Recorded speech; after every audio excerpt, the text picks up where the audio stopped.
Hi everyone! I'm back again. Hello everyone! Yo everyone! Hi everyone! Yo mga kadayers! Yo kadayers! Yo mga kadayers! So yo, what's up mga kadayers? Yo kadayers! Support, it's me! ABZ! Karon ang kapilang adlaw runday. Ika-upat, ika-lima. Kalimang adlaw sa moang laag. Laag mi karon. Malaag yapon mi karon, medyo hapon na lang jud siya.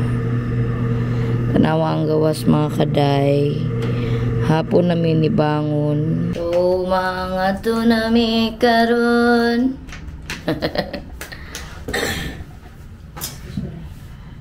So for today's video, manglupad nami mga tumig SM Mega Mall. O dito may magtikaw-tikaw pila ka oras before mo balik. Tower bank. Kera. So manglupad mi karon para nami entry karong adlaw. Tuo lang man, mabaktas lang siya. Walking distance lang yun siya dili sa mong ginastayhan. Tara. Dito pala ta. Ayun pala go. Airport ko. Ang gulak kay kuya dala.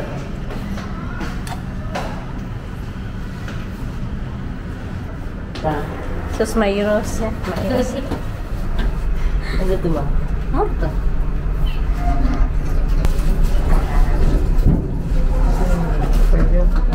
Hello. Pag meron na asawa na talaga sila, wala. Dito naman ako.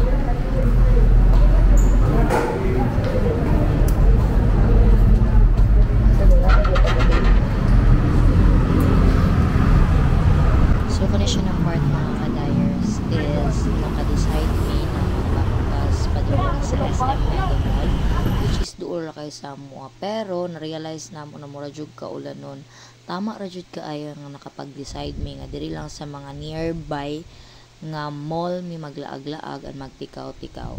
So nag-start na mi og baktas. So as I observe pag abot jud namo diri sa Manila, no, especially diri sa Mandaluyong, is naa jud mga daghan kay mga overpass na agian. So lisod kayo magtabok, no, kay mga jaywalking kag pinalive. Kung gusto ka mo tabok jud ka sa atbang, kailangan jud nimo mosaka diri sa ato ang overpass. So mo na akong ginatudlo kanang sa Pikas is mo na siya ang giagian sa MRT, sa tren, I mean. So magsaka ta diri tabok ta dito sa Pikas kay kadalasang mga mall is naa sa atbang. So kaning among gistayhan nga kondo mga kadayers is doon lang siya sa Jollibee. So kung feel na mo nga dili mi gusto mo kanog mga karinderya na man diri sa Jollibee bida ang saya, madto lang mi diri og diri mi mga on. So now is usaka nami. So kaning kondo na among napili mga kadayers is isa ni siya sa mo ang na-click sa Agoda, which is barato lang siya, and then unit pud siya nga duol lang pud sa amo ang adtuan.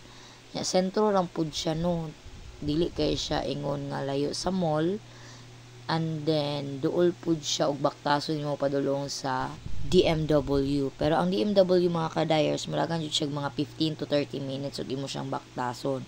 Anyway, sige ra mi jud migabaktas diri, amo na lang jud ning gipanindigan namong baktas. So ning ani ka busy ang EDSA, no, kung mahapon na, especially rush hour, pati mga tao magkabangga-bangga gyud. And then kaning among laag kapila gyud mi naulanan, nainitan, naabugan, pero it's okay kaya at least among na-enjoy. Pero nanibago gyapon ko sa environment mga kadayers. Muna gisipon-sipon ko, giubo-ubo ko kay lagi nabaguhan ko.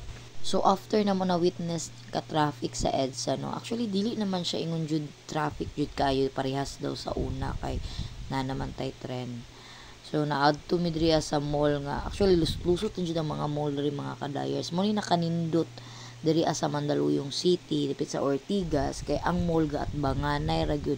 Maskin asa ka mo adto na mga tao, pero nami isa nga nasudlan nga mall nga medyo mingaw siya, siguro kay medyo expensive ang mga baligya. So karon naabot na mi diri sa isa ka mall nga nagatbanganay ra mga pagkaon, tapos medyo dako jud ang food court mga kadayers. Isa sa mong natuan diri is napod siya department store, tapos ang food court niya medyo malawak jud siya, daghan kag mapilian pud na food. Pero medyo expensive lang yun siya. So una namang gitan-aw is ang mga cake, ice cream, and then maski gihutoy na mi, giubo na mi, diri gyapon mi sa mga sweets. Nangita mig pagkaon nga kanang wala gani sa Davao. Kay syempre mulaag na lang gani kag laing lugar, tilawan na lang pud nimo tong mga pagkaon nga wala nimo natilawan sa Davao, o di ba?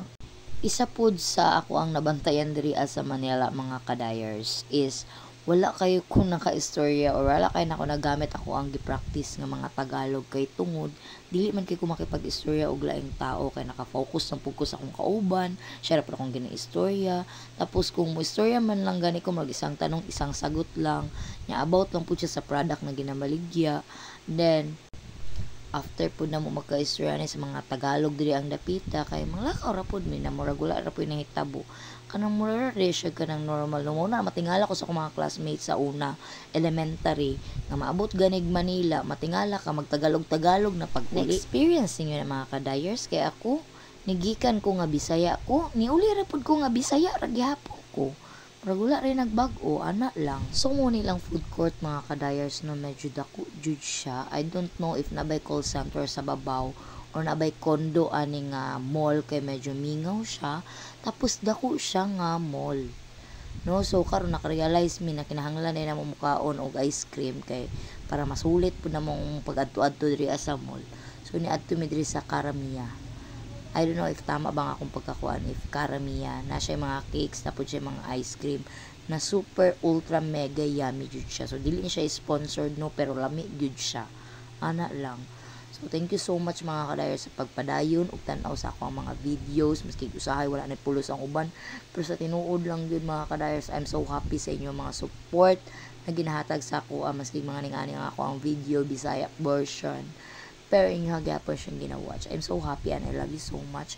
Thanks and love lot. Sunod magkita ta libre ta mo ice cream. Mwah!